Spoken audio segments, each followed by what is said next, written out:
So my Grill Rescue grill brush from Kickstarter just arrived, and I'm gonna unbox it. So they claim to be the world's best grill brush. So all I've done is cut the tape on the bottom to make it easier for me to open. And this is my first look, as well as yours. So this is the grill brush handle, obviously. And this is the brush part, attaches onto here. They did some changes. I think this is made of some sort of Kevlar stuff. Here's the directions on how to use it. So basically this grill brush uses water to clean your grill. It's a lot safer than using those wiry brushes.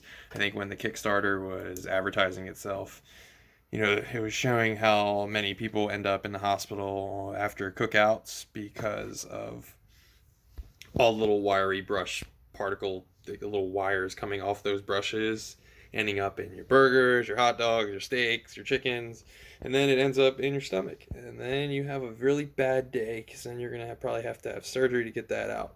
And this just, you dunk this in some water, like a water bowl next to your grill, and obviously attached to the handle, and basically scrub back and forth, and it should be clean. I'm really excited to use this because I've kind of been putting off cleaning my grill or using just this little plastic scraper thing that just pretty much scrapes a little bit of food off, but not actually a lot of the stuck on food. And I think this will actually get rid of a lot of the stuck on food. So that's it. It's really easy package, just handle and the attachment. I think you could have, during the Kickstarter, gotten a few more attachments. I forgot how many uses this will get, but I think it's pretty much going to be a lifetime use for me. And there's the website if you want to get your own now that it's out. But I got this one off Kickstarter. Hope you like this video. Thanks. Bye.